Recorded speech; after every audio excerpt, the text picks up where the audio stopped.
हम डिस्कस कर रहे थे about the event of capacitation. Capacitation sperm में एक ऐसा इवेंट है जिसके बगैर उसमें फर्टिलाइजेशन की एबिलिटी नहीं आती। अब आपको मैंने उसमें बताया था कि जो सेकंड मैसेंजर्स क्रिएट होते हैं उनमें से एक IP2 था और एक जो है वो साइक्लिक AMP था। साइक्लिक AMP क्या चीज़ है? Cyclic adenosine monophosphate.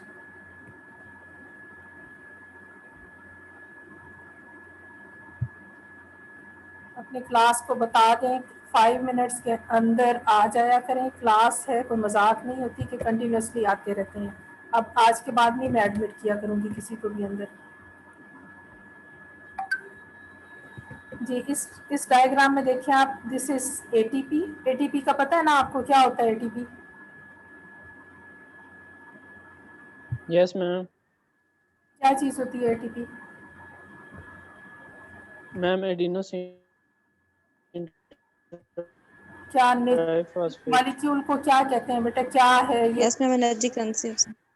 प्रोटीन है, कार्बोहाइड्रेट है, क्या चीज़ होती है ये? मैम न्यूक्लियोटाइड है। ये न्यूक्लियोटाइड है जो energy in the form of chemical bonds अपने अंदर स्टोर किए हुए होती है। इसमें ये फॉस्फेट के जो लिंकेजेस हैं they are energy rich bonds. जब सेल को ज़रूरत होती है तो इन बॉन्ड्स को तोड़कर एनर्जी जनरेट की जाती है।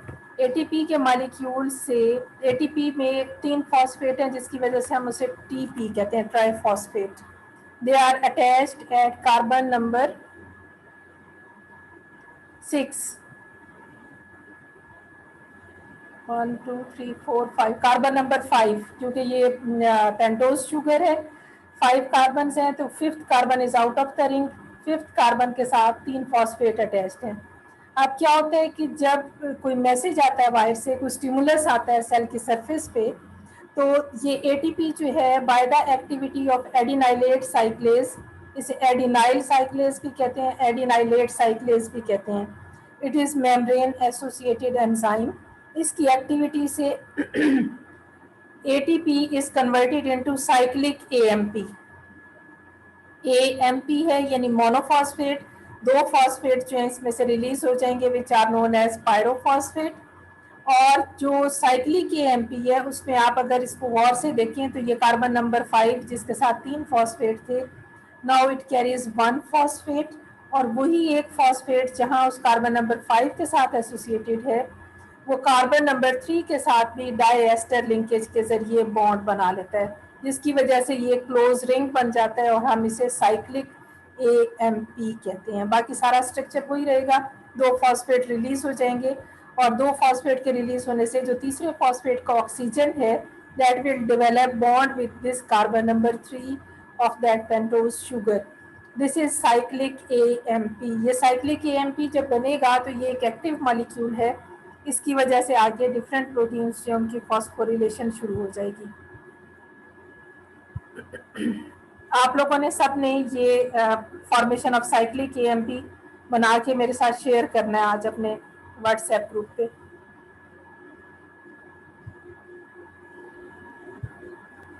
Okay ma'am.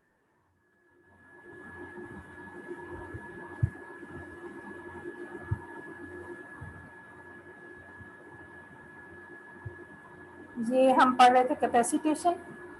कैपेसिटेशन कंप्लीट हो गया था। इसके जो मेन चेंजेस हैं हमने मोस्टली पढ़ ली थी। उनमें से the membrane potential of the sperm cell membrane become more negative as potassium ions leave the sperm. This change in membrane potential may allow calcium channels to be opened and permit calcium to enter the sperm. Calcium ions जो उनकी concentration change हो गई। Calcium and bicarbonates ion में be critical in activating cyclic AMP production. इन दोनों की वजह से यानी जो मेम्ब्रेन पोटेंशियल नेगेटिव हुआ है that is the stimulus for the activation of adenylate साइक्लेज, और उस एंजाइम की एक्टिवेशन से साइक्लिक AMP फॉर्मेशन होगी and in facilitating the membrane PN events of the acrosomal reaction. जब ये साइक्लिक AMP की प्रोडक्शन होगी तो ऐसे प्रोटीन्स उसमें एक्टिव हो जाते हैं which are responsible for the fusion of acrosomal vesicle membrane with the membrane of sperm. मुख्तलिफ जगहों पर वो आपस में पिंच हो जाती हैं जैसे स्टेपलर लग जाता है और जिसकी वजह से उस जगह पर सुराख बन जाता है उनकी पीएन से, और उसको हम परफोरेशन भी कहते हैं। Protein phosphorylation occur in particular to Chapter 1 heat shock protein migrates to the surface of the sperm head when they are phosphorylated. इसमें मतलब आगे ज़्यादा डिटेल इसकी वो कहते हैं उस चैप्टर में डिस्कस की है, लेकिन यहाँ पर चलें आपको नाम कम से कम याद रखना चाहिए। फॉर एग्जांपल एक प्रोटीन का हम जिक्र कर रहे हैं कि सेल के साइटोप्लाज्म में प्रोटीन है हीट शॉक प्रोटीन। ये प्रोटीन जो है ये माइग्रेट करके सेल के सरफेस की तरफ आ जाता है कॉर्टिकल रीजन में, और वहाँ पर इसकी फॉस्फोरिलेशन जो है मतलब इसकी activation that is dependent on the formation of cyclic AMP. Here they may play an essential role in forming the receptor that binds to the zona pellucida. Surface पर आने का पर्पस क्या होता है कि ये वहाँ पर आकर ऐसे रिसेप्टर्स की फॉर्मेशन को स्टिमुलेट कर देता है जो जोना पेलुसिडा के साथ अटैच होने के लिए चाहिए। अब आप ये देखें कि कैपेसिटेशन जो है वो इतना सिंपल इवेंट नहीं है, बल्कि it is why it is responsible, ये स्पर्म के अंदर वो सारी चेंजेस ला रहा है जिसकी वजह से उस स्पर्म ने आगे गैमीट को रिकॉग्नाइज भी करना है, फ्यूज भी करना है, और फिर उसमें अपने कंटेंट्स भी डिलीवर करने हैं। The outer acrosomal membrane changes and comes into contact with the sperm cell membrane in a way that prepare it for FEN.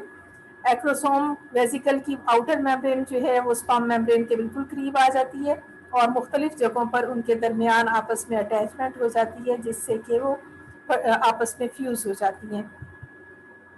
It is uncertain whether these events are independent of one another or to what extent each of them contribute to sperm capacitation.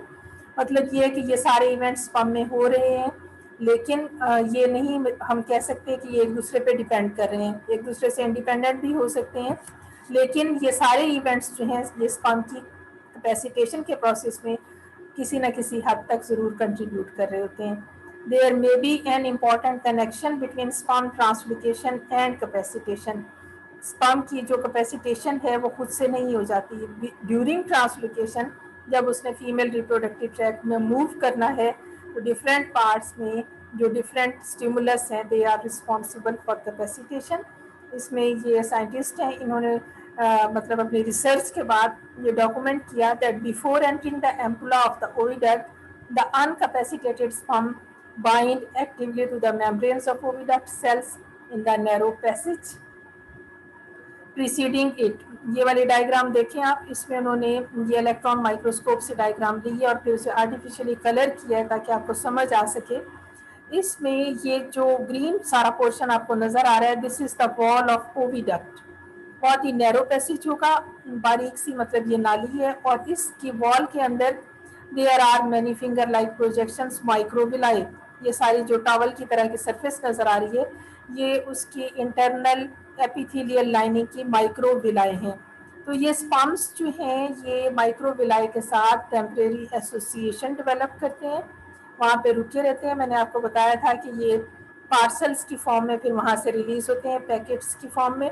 सारे के सारे एकदम वो side तक नहीं पहुँचते, बल्कि एक मखसूस गैप के बाद एक बर्स्ट जो है वो ओविडक्ट रिलीज कर रही होती है, उसके एपिथेलियल सेल्स इनके साथ कोऑर्डिनेट कर रहे होते हैं। तो उस यही साइंटिस्ट ने रिसर्च से ये देखा कि ये एम्पुला में एंटर होने से पहले बाइंड करते हैं ओविडक्ट के सेल मेम्ब्रेन्स के साथ, उनके साथ एसोसिएटेड होते हैं। ये उनके एपिथेलियल सेल्स की प्रोजेक्शंस हैं, विलाए हैं, उनके साथ ये जुड़े हुए होते हैं जब वो उसमें से गुजर रहे होते हैं। This binding is temporary and appears to be broken when the sperm become capacitated. यानी ये तब तक ओविडक्ट की वॉल के साथ जुड़े रहते हैं जब तक ये मुकम्मल तौर पर कैपेसिटेटेड नहीं हो जाते। Moreover the life span of the sperm is significantly lengthened by this binding and its capacitation is slow down. तो कहते हैं कि इसके साथ साथ जो उसका लाइफ स्पैन है, लाइफ स्पैन से मुराद ये है कि ये स्पर्म जो है for how much time it will be available for fertilization. जब वो यहाँ पे बाइंड किए रखिएगा ओविडक्ट के साथ तो तब तक वो अलाइव रहेगा, तब तक वो ये अपनी कैपेसिटेशन की एबिलिटी डेवलप करता रहेगा और जैसे ही कैपेसिटेट होगा यहाँ से रिलीज हो जाएगा और जाकर फर्टिलाइजेशन के लिए अटेम्प्ट करेगा। This restriction of sperm entry into the ampulla, the slowing down of the capacitation and the expansion of sperm life span may have important consequences। अब स्पर्म की एंट्री को एम्पुला से रोकना, यानी यहाँ पर इनके साथ अटैच किए रखना, जिसकी वजह से उसका कैपेसिटेशन का प्रोसेस स्लो डाउन हो जाता है, और उसके साथ साथ उसकी लाइफ स्पैन का बढ़ जाना। ये 3 फैक्टर्स ऐसे हैं जिनके देर पा नताइज होते हैं, यानी जो स्पर्म पहले पहुंच गए, अगर वो अटेम्प्ट नहीं कर सके, फर्टिलाइज नहीं कर सके, तो ये जो आहिस्ता आहिस्ता, और जिनको ज़्यादा लाइफ मिल गई है, अब आहिस्ता आहिस्ता यहाँ से रिलीज होंगे कैपेसिटेशन के बाद, तो हो सकता है कि वो इस काबिल हों कि जाके फर्टिलाइजेशन कर सकें। तो फर्टिलाइजेशन की श्योरिटी जो है वो बढ़ जाती है अगर ये यहाँ पे रिस्ट्रिक्ट कर लिए जाएं। द बाइंडिंग एक्शन में function as a block to polyspermy by preventing many sperm from reaching the egg. कहता है कि ये जो बाइंड किए रखते हैं यहाँ पर, एक तो इसका ये भी फायदा हो सकता है कि ब्लॉक टू पोलिस्पर्मी में ये पार्टिसिपेट नहीं करते, यानी जाके उसके ऊपर मजीद बर्डन नहीं डालते वो साइड के ऊपर। ये वाला हिस्सा ओविडक्ट का जो है बहुत सारे स्पर्म्स को एग तक पहुंचने से रोके रखता है। If the oviduct isthmus is excised in cow, a much higher rate of polispermy results। isthmus कौन सा पार्ट होता है? What is isthmus? ओविडक्ट के मैंने आपको मुख्तलिफ हिस्से बताए थे। isthmus क्या होता है? मैम उसका तीसरा रीजन जो होता है एम्पुला के बाद यूट्रस होता है। यूट्रस और एम्पुला के दरमियान वाला जो पार्ट होता है isthmus है। स्पर्म्स यूट्रस से जा रहे हैं एम्पुला की तरफ, दरमियान में isthmus आता है। एक्सपेरिमेंट में इन्होंने क्या किया कि काओ में ओविडक्ट का isthmus वाला पार्ट जो है उसको काट दिया, एक्साइज कर दिया, रिमूव कर दिया। उसका नतीजा क्या हुआ कि उसमें पोलिस्पर्मी का रेट जो है वो कई गुना बढ़ गया, क्योंकि isthmus ने उनको होल्ड किए रखना था। सारे का सारे स्पर्म्स ने जाके अटेम्प्ट किया और उनमें से एक से ज़्यादा जो हैं वो अपने न्यूक्लियाई डिलीवर कर सके, जिसकी वजह से पोलिस्पर्मी हो गई। In addition slowing the rate of sperm capacitation and extending the active life of the sperm may maximize the probability that sperm will still be available to meet the egg in the ampulla। इसके साथ साथ वो कहते हैं, जैसे मैंने आपको पहले बताया कि स्पर्म की कैपेसिटेशन की रफ्तार कम होना, उसका लाइफ स्पैन बढ़ जाना, इससे ये फ़ायदा भी हुआ कि एम्पुला में मौजूद एग अगर पहले जाने वाले स्पर्म से फर्टिलाइज नहीं हुआ किसी भी फैक्टर की वजह से, तो फर्दर स्पर्म्स बाद में एक और खेप आएगी, मतलब पीछे से इस तरह के ग्रुप्स में स्पर्म्स रिलीज हो रहे हैं, तो प्रोबेबिलिटी ऑफ फर्टिलाइजेशन जो है वो बढ़ जाती है इस होल्डिंग की वजह से। आज मैंने आपको इतना ही पढ़ाना है, क्योंकि आज यूनिवर्सिटी में है एक स्टूडेंट का वाइवा, तो मैं घर से ही आपकी क्लास ले रही हूँ। 11 बजे वाइवा है, अभी मुझे जाना है यूनिवर्सिटी। इंशाल्लाह कल वाली क्लास में और ज़्यादा डिटेल से इसको डिस्कस कर लेंगे, कंप्लीट कर लेंगे ये वाला लेक्चर जो है। तो यहाँ तक कुछ पूछना है बेटा? कोई चीज़ नहीं समझ आई तो आप पूछें, और कोशिश करें सारे बच्चे कैपेसिटेशन का जो है स्केच ड्रा करें, ताकि आपको उसकी वो मॉलिक्यूलर जो चेंजेस आ रही हैं उसके अंदर वो अच्छी तरह से याद हो जाएं। कोलेस्ट्रॉल का इफ्लक्स ड्यू टू एल्ब्यूमिन, और फिर उसकी वजह से बायोकार्बोनेट आयंस का अंदर आना, सोडियम आयंस का अंदर आना, ये वाली चीज़ें जो हैं, कैल्शियम गेटवे का खुलना, ये चीज़ें आपको याद होनी चाहिए। ये मॉलिक्यूलर इवेंट्स हैं which are necessary for capacitation of sperm. कोई क्वेश्चन है तो पूछें।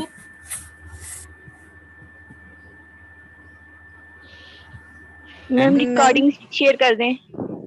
रिकॉर्डिंग्स बेटा मैंने 4 रिकॉर्डिंग्स आपकी ड्राइव में की हैं, वहाँ से आगे जो लिंक लेते हैं उसका एक का लिंक मुझे मिला था, मैंने उस दिन आपके साथ शेयर कर दिया था। बाकी 3 का नेटवर्क का कोई ऐसा मसला है कि वो लिंक